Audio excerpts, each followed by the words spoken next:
Good morning, everybody. This is Stephen Pugh of the Hope Bible College. I want to continue with another video in the Pastors Course.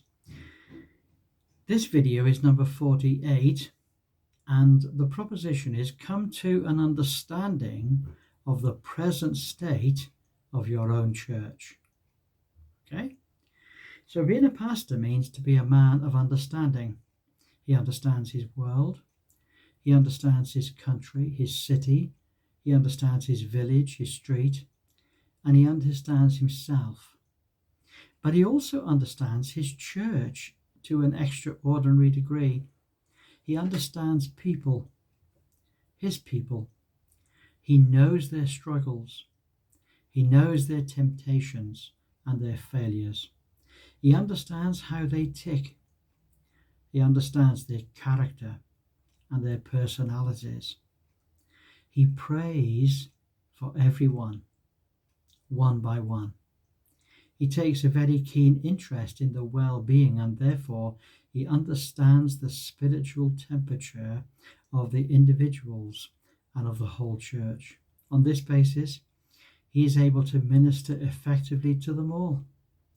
He does this primarily from the pulpit, ministering to the thinking and the understanding of the church members.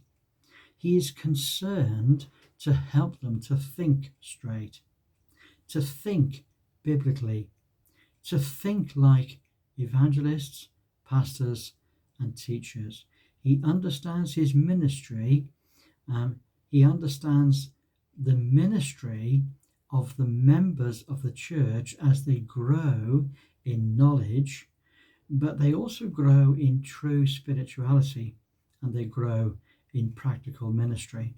It's the pastor's job to develop them in ministry. Now, churches develop not just as individual people, they develop as a collective group of godly people.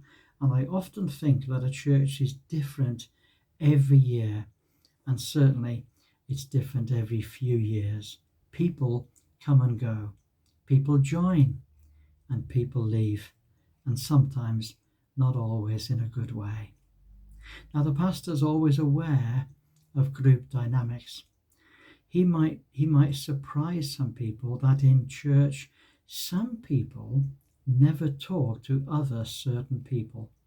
Within every group, there are power struggles. There is a hierarchy.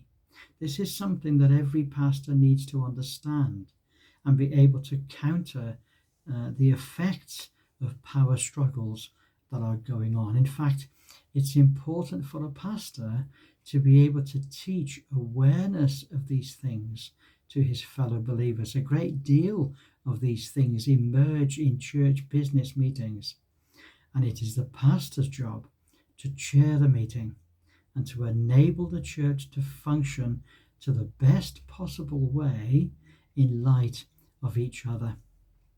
When we begin to think about these things, we realize what a huge task being a pastor is.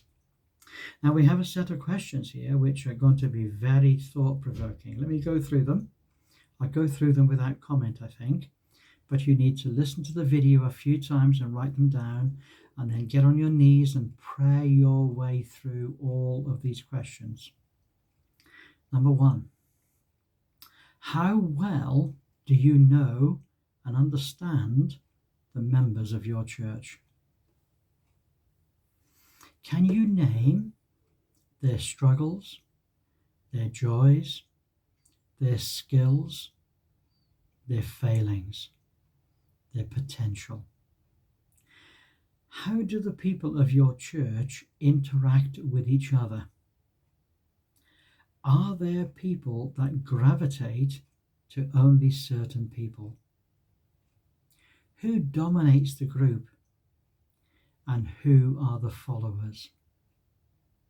What are your church meetings like? The administration of church meetings, the church business meetings, and what are the ordinary meetings like? How well are these meetings managed? What are the issues that people have with each other? And what needs to be done to bring them together as one body of believers? Now, these are very thought-provoking, very challenging questions, but these are the questions that are the lifeblood of church life. Well, God bless you. Look forward to speaking to you on our next occasion. Bye for now.